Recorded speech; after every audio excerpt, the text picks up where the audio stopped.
Nous sommes en guerre.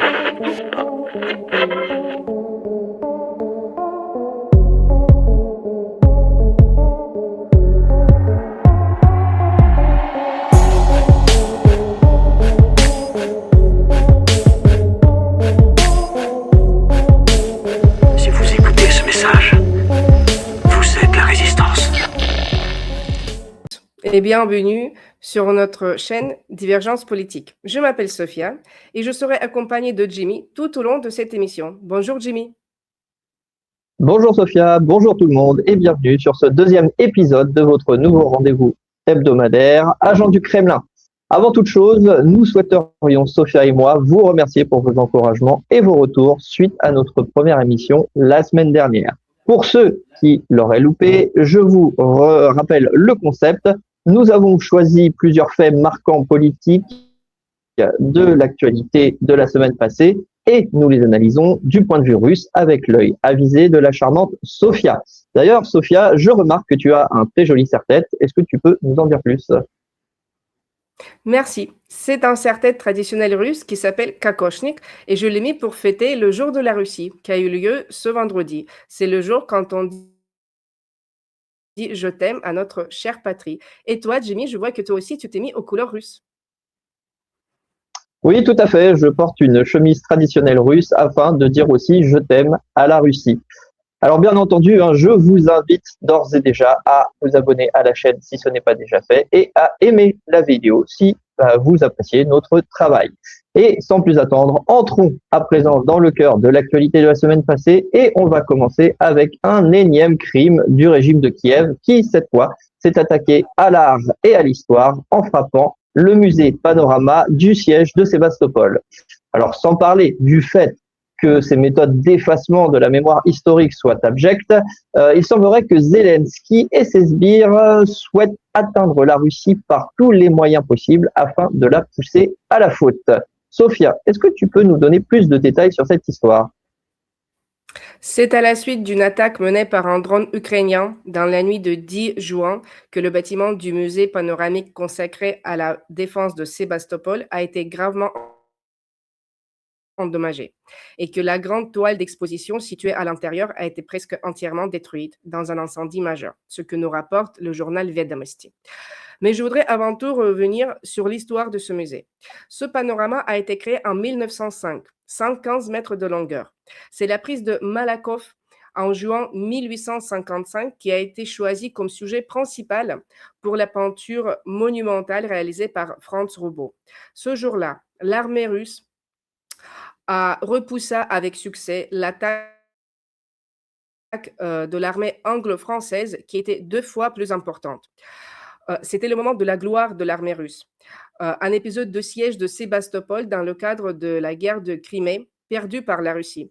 Au final, c'est la France qui a pris Malakoff définitivement et les Russes ont quitté Sébastopol, d'où Malakoff commémoré en banlieue parisienne ou le boulevard Sébastopol à Paris. En 1942, le musée a été bombardé par les nazis. Après la guerre, les experts soviétiques ont complètement reconstitué le panorama circulaire car les dommages du bombardement étaient irréversibles. En 2026, au moment de l'incendie, les pompiers n'ont pas réussi de sauver le panorama. Finalement, le tableau de Franz Roubaud est resté intact, enfin les fragments du tableau. Au moment de raid aérien, il se trouvait ailleurs en cours de préparation pour une exposition. Mais le panorama complètement reconstitué en 1942 a été encore détruite. L'administration de Sébastopol et la Société historique russe ont déclaré que le panorama serait complètement reconstitué de nouveau. Dmitri Peskov, le porte-parole du président russe, a souligné que de telles frappes confirment une fois de plus que Moscou a raison de mener la campagne militaire actuelle. Marie Zakharova a qualifié l'incident d'acte monstrueux et barbare du régime de Kiev contre un site du patrimoine culturel. Selon elle, l'attaque revêtait une signification sacrée pour les soutiens européens de Kiev. Elle a déclaré que ceux dont les ancêtres ont combattu en Crimée il y a 170 ans souffrent encore de douleurs fantômes de leurs erreurs d'appréciation historique, rappelant que les incursions européennes en Crimée ont toujours échoué. Et oui, quand on essaye de détruire l'histoire pour écrire un nouveau narratif, ça ne sent jamais bon. Et en parlant de mauvais augure, continuons de parler du régime de Zelensky et surtout de son sponsor numéro 1, l'Union européenne. Alors, plusieurs pays membres semblent plus ou moins discrètement vouloir prendre leur distance avec le conflit qui se déroule actuellement en Ukraine. Alors, sûrement que les scandales de corruption à répétition dans le pays commencent à les agacer doucement. Alors, quand on voit par exemple que chez un fabricant de super yachts de luxe, toutes les commandes pour les 4 prochaines années ont été faites exclusivement par des fonctionnaires ukrainiens, on peut légitimement se demander avec quel argent ils peuvent bien se les payer. Et comment on perçoit cet éloignement européen au Kremlin? Eh bien, Jimmy, du côté de Moscou, cette évolution est présentée comme la confirmation de la stratégie russe qui fonctionne. On peut lire chez RIA Novosti que le premier argument avancé par le Kremlin, le coût du soutien à Kiev. Dmitry Peskov affirme régulièrement que l'aide militaire et financière devient de plus en plus difficile à justifier auprès des contribuables européens, alors que de nombreux pays font face à leurs propres difficultés économiques.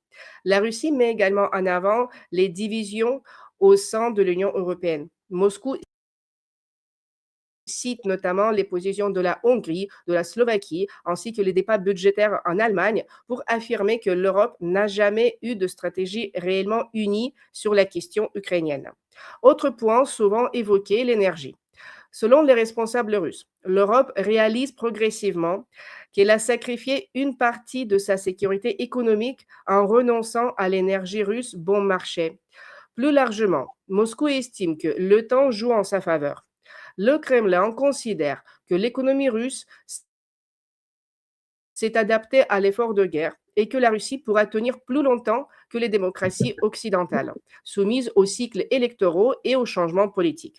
Sur le plan militaire, les responsables russes jugent que la baisse ou le ralentissement de certaines livraisons d'armes européennes affaiblit progressivement l'armée ukrainienne. Enfin, Vladimir Poutine continue de répéter qu'une éventuelle négociation devra se faire sur la base des réalités du terrain, c'est-à-dire en tenant compte des territoires actuellement contrôlés par la Russie et non des propositions de paix avancées par Kiev ou ses alliés occidentaux. Oui, et en parlant de réalité qui rattrape toujours les fantaisies, on va rester sur le thème du manque d'unité et on va parler du projet franco-allemand SCAF. Alors pour rappel, un des nombreux projets de Macron avait pour ambition de créer un avion de chasse développé en commun par Berlin et Paris pour remplacer notamment le Rafale. L'abandon du projet a été annoncé il y a quelques jours et on peut donc dire que pour le président français, c'est un nouveau crash. Mais le président Emmanuel Macron, il serait capable de nous dire une fois de plus que ce n'est pas un échec, ça n'a simplement pas marché. Comprenez la différence. Sophia, la Russie a été soulagée de voir ce projet exploser en plein vol, je suppose. La nouvelle a en effet été accueillie très favorablement. Dans les médias russes, notamment le journal Commerçant, parle carrément de funérailles de l'intégration européenne de défense. Selon eux, 2 raisons principales expliquent l'échec du projet. D'abord, les rivalités industrielles. Pendant des années, Dassault Aviation et Airbus se sont affrontés sur le contrôle de programmes, le partage des technologies et les répartitions des financement. Aucun des 2 groupes n'a accepté de céder du terrain. Ensuite, les besoins militaires étaient différents dès le départ. La France voulait un appareil capable d'opérer depuis un porte-avions et d'assurer la dissuasion nucléaire. L'Allemagne, qui ne possède ni porte-avions ni arsenal nucléaire souverain, jugeait ces exigences trop coûteuses. Pour les analystes russes, le projet d'avion est désormais abandonné, même si certaines coopérations pourraient survivre, notamment autour de clous de combat et des systèmes de coordination des drones. La presse russe estime également que cet échec affaiblit les ambitions européennes de réduire leur dépendance militaire vis-à-vis des États-Unis. Plusieurs pays pourrait désormais se tourner davantage vers l'achat de F-35 américains. Autre conséquence évoquée, la France pourrait devoir développer seule un successeur au Rafale, avec un coût important pour son budget militaire. Enfin, les médias russes comparent souvent cet échec au programme Tempest, mené par le Royaume-Uni, le Japon et l'Italie. Pour eux, Tempest est aujourd'hui en tête de la course aéronautique européenne, tandis que le SCAF symbolise les difficultés de l'Europe à mener des grands projets militaires ensemble. Il souligne toutefois qu'un succès du programme britannique dépendra avant tout de la capacité de Londres à financer le projet sur le long terme. D'accord. Avant de poursuivre, on va faire une courte page de pub.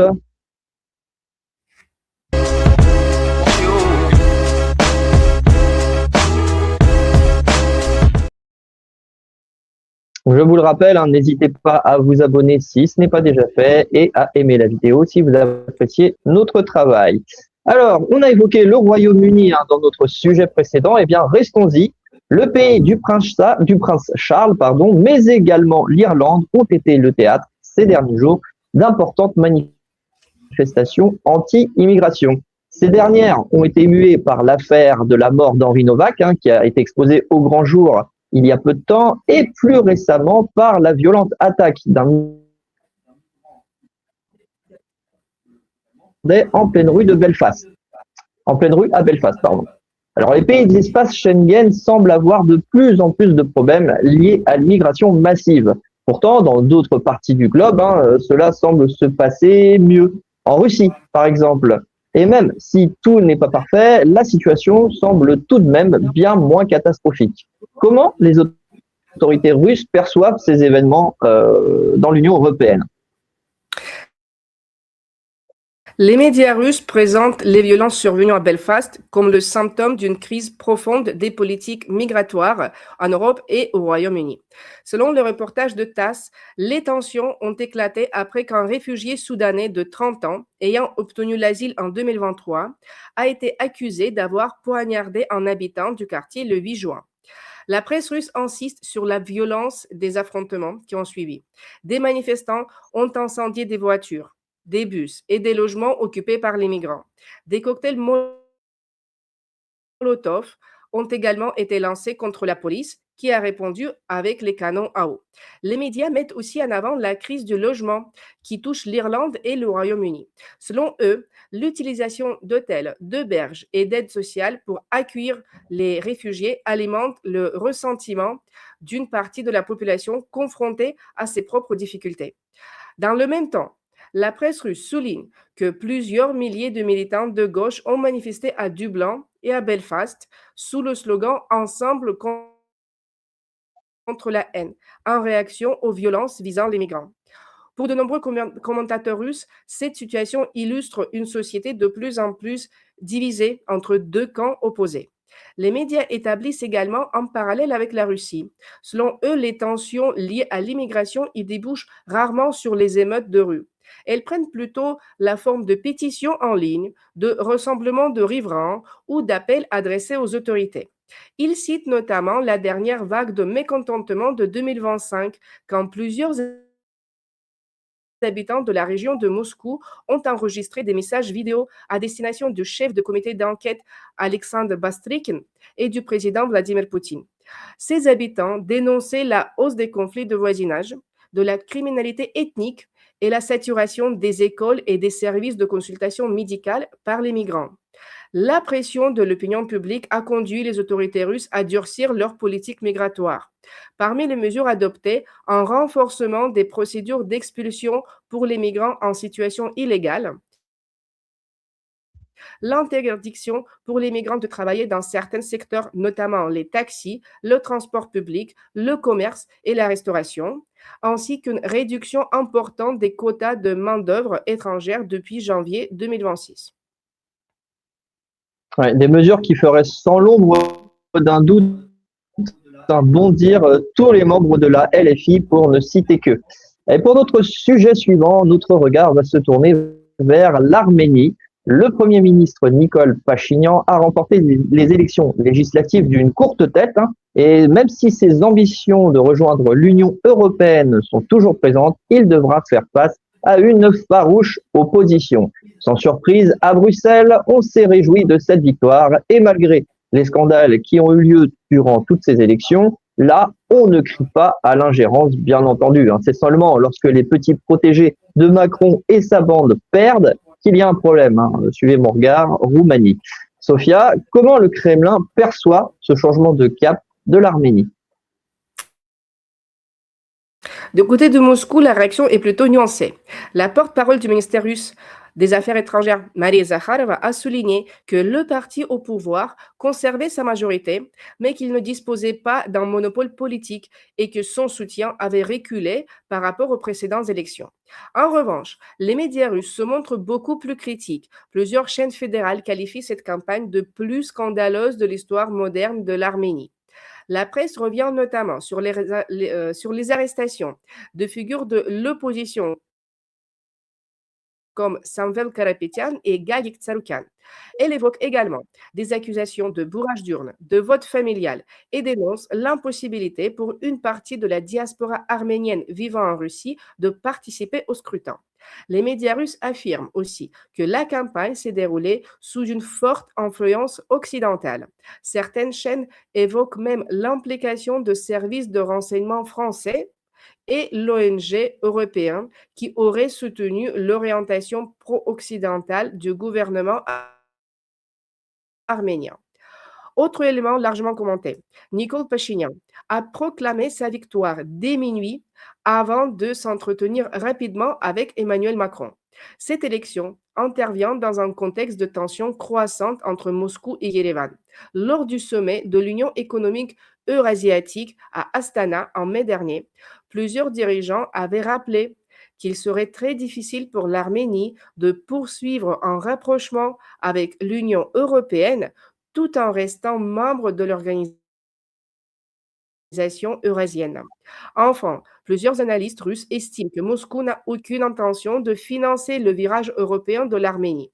Selon eux, même en cas de retrait officiel dérivant des structures eurasiennes, les restrictions économiques déjà mises en place par la Russie ne seraient pas automatiquement levées.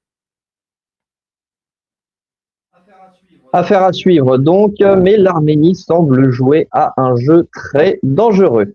Et avant de conclure cette émission, nous allons parler d'espoir avec le processus de paix entre les États-Unis et l'Iran qui semble être sur la bonne voie. Enfin, il aura quand même fallu attendre la 39e annonce de Trump disant qu'un accord de paix était imminent pour que cela arrive vraiment. Mais bon, mieux vaut tard que jamais.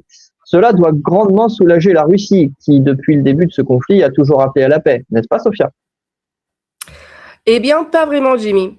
La plupart des commentateurs russes restent très sceptiques face à cette annonce. Ils soulignent d'abord des nombreuses contradictions qui entourent les négociations.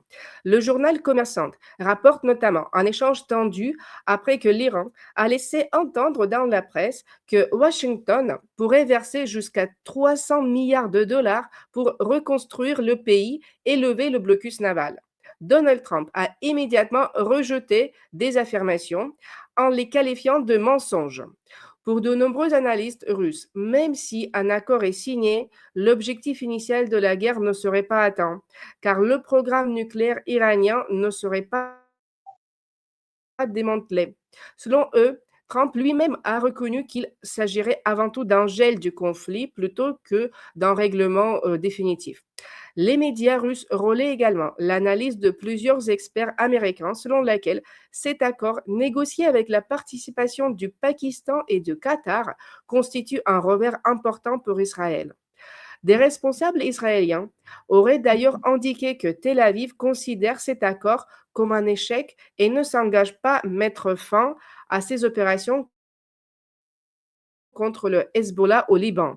Concernant la Russie, Moscou a condamné dès le départ l'opération militaire américano-israélienne ainsi que l'assassinat de Ayatollah Khamenei. Lors du Forum économique international de Saint-Pétersbourg, Vladimir Poutine a également rejeté les accusations selon lesquelles la Russie profiterait du conflit grâce à la hausse des prix du pétrole. Enfin, les analystes russes estiment que Moscou dispose de marge de manœuvre limitée pour aider militairement l'Iran. Selon eux, c'est la raison pour laquelle la Russie privilégie aujourd'hui une solution exclusivement diplomatique. Espérons seulement que dans un avenir proche, les canons se tairont et laisseront place aux cris de joie du peuple iranien. Et c'est sur cette toute petite touche d'espoir que nous allons conclure cette émission. Sophia, spasiba d'avoir été avec moi. Et merci à vous de nous avoir regardés jusqu'au bout. Si l'émission vous a plu et que vous avez des remarques et que vous souhaitez nous en faire part, toujours dans le respect, s'il vous plaît, l'espace commentaire est à vous. Et bien entendu, je vous invite une fois de plus à vous abonner à la chaîne si ce n'est pas fait, à aimer la vidéo et à la partager au maximum pour rendre zinzin l'algorithme YouTube. Ce n'est pas grand-chose pour vous, mais pour nous, ça veut dire beaucoup. Sur ce, Sophia et moi, nous vous donnons rendez-vous la semaine prochaine pour un nouveau rapport des agents du Kremlin.